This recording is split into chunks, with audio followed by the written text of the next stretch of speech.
Salut à tous. Aujourd'hui, nouvelle vidéo. De quoi allons-nous parler? De rien. Je n'ai jamais évoqué ce sujet. Je plaisante. Nous allons raborder le petit point sur les Dionnées. J'en parle très rarement des Dionnées.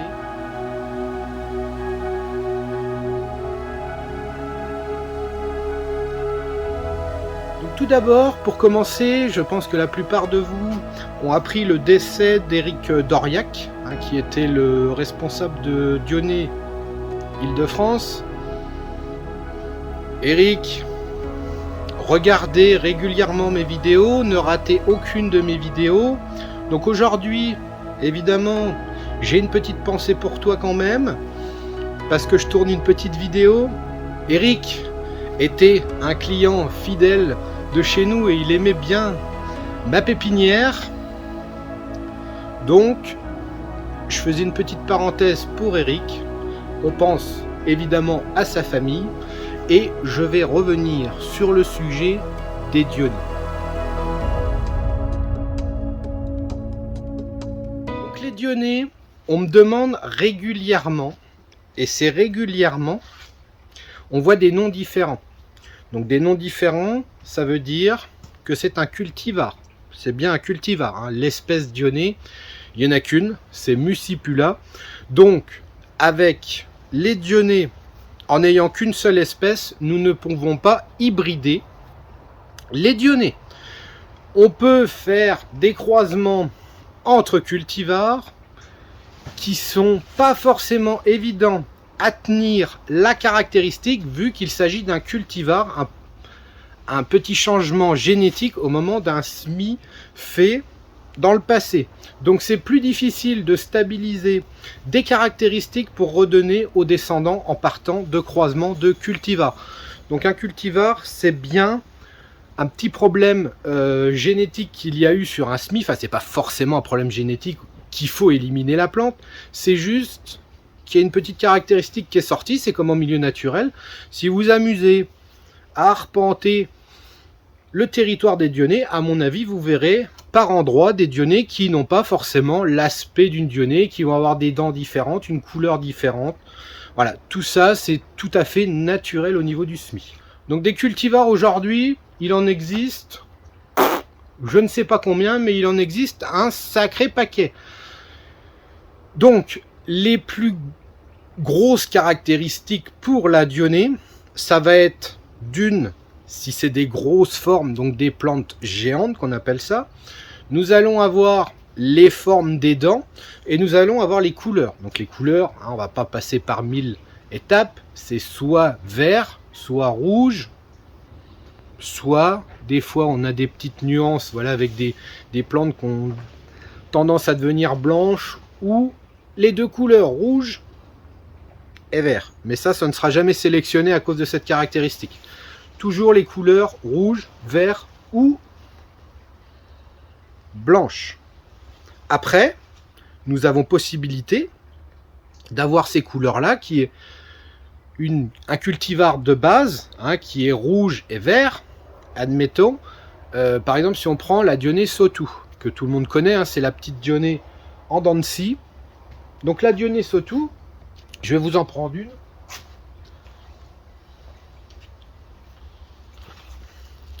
Donc la Dionnée Sautou, c'est bien les formes de dents qui sont en dents de scie. Nous avons cette forme-là qui est atypique. C'est atypique à ce cultivar-là. Mais nous pouvons avoir Sautou sous forme rouge, donc elle sera entièrement rouge, et entièrement verte. Voilà, Sautou, on peut en avoir 3. Donc c'est bien ces caractéristiques-là qui vont être sélectionnées. Ce que je voulais vous expliquer sur les cultivars, c'est qu'un cultivar, que ce soit n'importe quel cultivar, la culture reste la même, vu que c'est la même génétique. Nous n'allons pas avoir un cultivar qui va être plus ou moins fragile, qu'il va falloir maintenir à plus ou moins chaud. Ça, c'est non. On a juste une exception, je ne sais pas pourquoi, c'est cette fameuse Dionnée Kudo, qui est toute petite. Celle-là aurait tendance à aimer plutôt des conditions chaudes. pas l'air d'aimer le froid. Moi personnellement, je n'ai pas cette plante-là. C'est la seule exception. Sinon, toutes les dionnées, que ce soit n'importe quel cultivar, se cultivent de la même façon. Donc c'est des plantes qui sont rustiques. On peut les laisser dans des tourbières en extérieur. On peut les laisser passer sous la neige.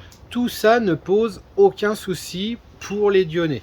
Le seul bémol qu'on a eu il y a des années en arrière, c'est que le problème, nous avons eu un hiver très doux.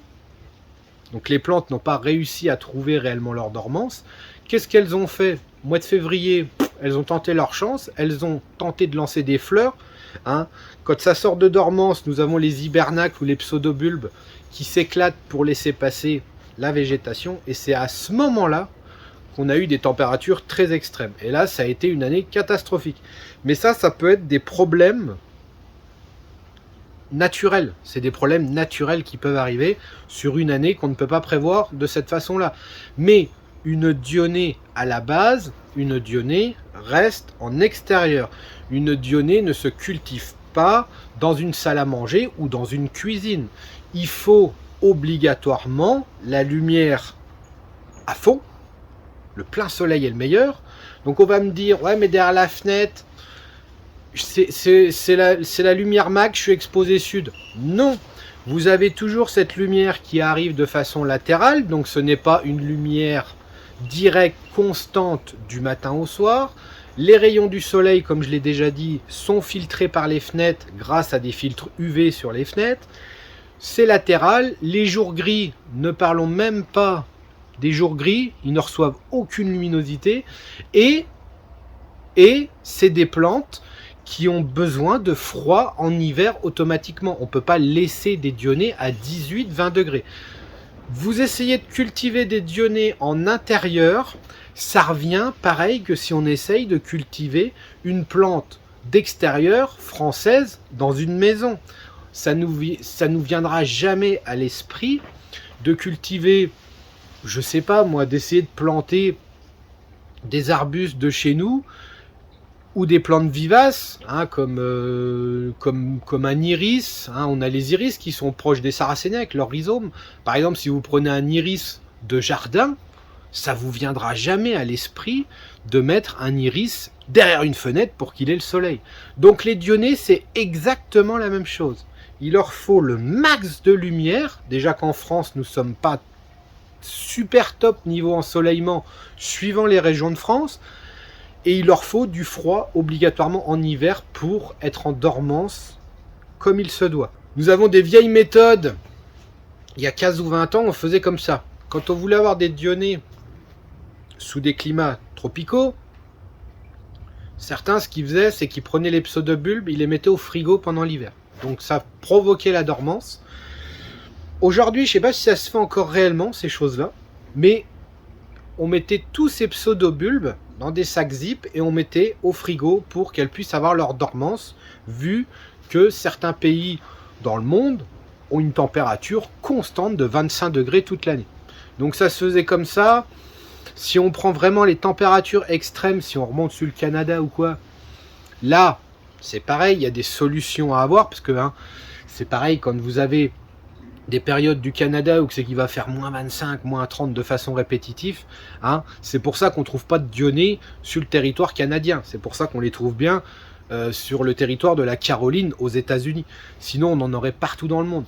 Donc, c'est juste une localité qui est là, mais si demain, on venait à intégrer, on va dire, en milieu naturel autre que la Caroline, nous avons X pays qui pourraient accueillir ces plantes de façon naturelle et qui supporteraient les températures extérieures.